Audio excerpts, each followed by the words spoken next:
नमस्कार. कुरुक्षेत्राच्या युद्धावरती सैन्य आता एकमेकाच्या समोर उभं राहिलंय.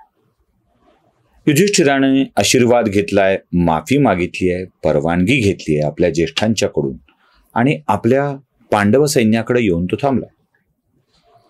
आता कुठल्याही क्षणी शंखनाद होईल आणि या शंखध्वनीने युद्धाचा प्रारंभ होईल अशी स्थिती असतानाच अजून एक कृती त्या युद्धभूमीवरती घडते. खरं तर ही कृती त्या युद्धाच्या प्रारंभाला विलंब लावणारी आहे. पण हा विलंब हे वाट बघायला लावणं जगाच्या दृष्टीनं फारच सुखद ठरणार आहे. फारच सुखद ठरणार आहे. तिकडे धृतराष्ट्राला सांगण्यासाठी संजय आपल्या दिव्य दृष्टीने बघतोय आणि तो एक एक घटना युद्धभूमीवरची सांगतोय. संजयानं सांगितलंय धृतराष्ट्राला की महाराज, युधिष्ठिर गेलाय, त्याने कुमार युधिष्ठिरांनी सगळ्यांचे आशीर्वाद मागितले, सगळ्यांनी आशीर्वाद दिले. धृतराष्ट्र अस्वस्थ होतोय. कसं काय असं होऊ शकतं की युधिष्ठिराला आशीर्वाद द्यावेत आणि मग आता युद्ध सुरू होईल? काय होतंय संजय सांग. धर्मक्षेत्रे कुरुक्षेत्रे समवेतायुत्सवा मामकाम पांडवाश्चैव किमकुर्वत संजया. आणि हे सांगत असताना हे विचारलंय, तो उत्सुकतेने वाट बघतोय आणि सांगतोय, महाराज, अर्जुनाने कृष्णाला सांगितलंय, भगवंता रथ जरा पुढे घेऊन चल, दोन्ही सैन्याच्या मध्यभागी रथ घेऊन चल. धृतराष्ट्र विचारतोय, आता काय अजून नवीन? अरे युद्ध सुरू करा ना. काय झालं नेमकं? कशा करा थांबवतोय हा? माहित नाही म्हणाला. पण कृष्णाला अर्जुनानं सांगितलंय की दोन्ही सैन्याच्या मध्यभागी नेऊन माझा रथ उभा कर आणि मला दोन्ही सैन्याचं अवलोकन करू दे. एकदा संख्याबळाचा अंदाज मला येऊ दे, काय करायचं ते बघू दे. एकदा स्थिती दिसली, संख्याबळ दिसलं की मला पुढे काहीतरी करता येऊ शकेल. एकदा बघू दे मला कुणाशी लढायचंय. अंदाज घ्यायचा असतो. आपण काय करायला जातोय हे बघायचं असतं. पाण्यात उतरण्यापूर्वी खोलीचा अंदाज असावा, मैदानावर उतरण्यापूर्वी ते कसंही याचा अंदाज असावा, अंघोळीला पाणी अंगावर घेण्याआधी ते किती गरम आहे याचा अंदाज असावा. अंगावर पुरळ येण्याची जास्त शक्यता असते, त्यामुळे पाणी किती गरम आहे याचा अंदाज असणं आवश्यक असतं. गरमचा अंदाज नका घेऊ, किती थंड याचा अंदाज तरी घेतला पाहिजे. नाही तर कडाक्याच्या हिवाळ्यात गरम समजून थंड पाणी अंगावर टाकलं की काकडून अंग बंद पडायची पाळी येते, मेंदूला झिंजिऱ्या येतात, अशी स्थिती येऊ शकते. अंदाज घेतला पाहिजे. युद्धभूमीवर काय चाललंय याचा अंदाज घेतला पाहिजे. कृष्णा, चल घेऊन चल माझा रथ, युद्धभूमीच्या मध्यभागी घेऊन चल, दोन्ही सैन्याच्या मध्यभागी उभा कर आणि मला दोन्ही सैन्याला बघू दे. हसला कृष्ण. आता याला जरासा समजावून सांगायची वेळ आलेली आहे. चल तर चल, मी काय सारथी आणलं. कृष्ण चल तर चल वाला सारथी नव्हता. कसं रथावर आरूढ झालेल्या योद्ध्यांनी सांगावं सारथी चलो आणि सारथी निघाला, असं नव्हतं ते.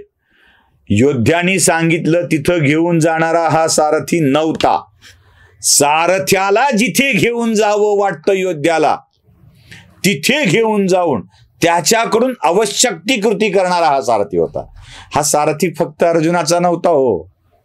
सारथी फक्त अर्जुनाचा नव्हता. हा सारथी जगाचा आहे.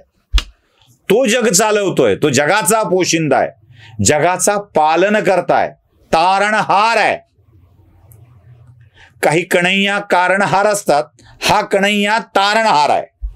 आता कुठल्या कन्हैयाविषयी बोलतोय हे तुमचं तुम्ही ठरवा. पण काही कन्हैया कारणहार असतात, काही कन्हैया तारणहार असतात. आता कारणहार असलेले कन्हैया ढोंगी नाव घेऊन आलेले असतात, तारणहार असलेले कन्हैया ओरिजिनल असतात. हा कन्हैया अर्जुनाला घेऊन आलाय युद्धभूमीवरती, कान्हा द्वारकाधीश घेऊन आलाय आणि उभं केलंय युद्धभूमीच्या समोर. अर्जुन असा इकडे एकदा बघू लागलाय आणि त्याला समोर दिसलंय सैन्य. सैन्य दिसलं असतं ठीक आहे, काय प्रॉब्लेम नव्हता, काही प्रॉब्लेम नव्हता. अर्जुनाला सैन्य दिसलंच नाही. बघायला आला सैन्य, दिसलं काय? त्याला दिसलं आपले पितामह उभे आहेत, आपले गुरु उभे आहेत, आपले कुलगुरू उभे आहेत, आपले बंधू उभे आहेत, आपली सगळी नातलग उभी आहेत, हस्तिनापूरची सैन्य उभा आहे, बाकी सगळ्या नातलगांचं सैन्य उभं आहे, नारायणी सेना उभी आहे, जी केशवाची सेना आहे ती उभी आहे. आणि अर्जुन हळू हळू चेहरा असा बारीक बारीक बारीक बारीक करू लागला. त्याच्या मनात येऊ लागलं, कशाला लढायचं? ही सगळी आपली तर माणसं आहेत, यांच्या रक्तानं रक्तांचित झालेल्या भूमीत आपण लढायचं, राज्य करायचं. आणि तो भगवंताला म्हणतोय, देवा काय रे हे, मी आलो होतो बघायला सैन्य, आणि मला काय दिसतंय? मला माझी नातलग दिसायला लागली. माणूस संकटापेक्षा संकटाच्या कल्पनेनं जास्त घाबरतो. अर्जुनावरचं संकट कोणतं? युद्धाचं. त्याला संकट आहे, त्याला वाटतंय आपले माणसं मरतील का काय याच.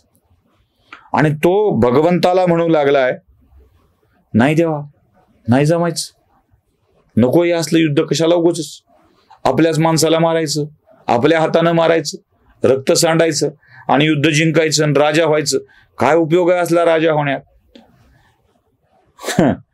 अरे तू कधी राजा झालाच नाहीस, तू काय उगाच आपला पानसटपणाने म्हणतोयस, असं खरं तर अर्जुनाला बनायचं असतं. पण अर्जुनाचं आपलं चालू आहे विषाद, नको नको नको. परिणामांची सिद्धता ठेवून मनुष्य संकटांचा सामना करायला घाबरतो, तसं झालंय अर्जुनाचं. कृती करताय ना तर परिणाम होतील, होणारच. राजकारणात उतरताय ना, आरोप होतील, होणारच. हल्ले होतील, होणारच. लोक तुमचं प्रतिमाभंजन करण्याचा प्रयत्न करतील, करणारच. आपल्यावरती आरोप होतील म्हणून राजकारणातच उतरायचं नाही, हे कितपत योग्य आहे? नाही ना योग्य. येणाऱ्या परिणामांची जाणीव कशी ठेवली पाहिजे याचा विचार येतोय का मनामध्ये? नाही येत आहे. अर्जुन घाबरू लागलाय, परिणामांचा विचार करून घाबरू लागलाय. येणाऱ्या संकटांपेक्षा संकटाच्या कल्पनेनंच घाबरू लागलाय. आणि या भयग्रस्त अवस्थेमध्ये अर्जुन आपलं गांडीव खाली ठेवण्याच्या तयारीत आहे. म्हणतोय, देवा नाही जमायचं, नाहीच जमायचं.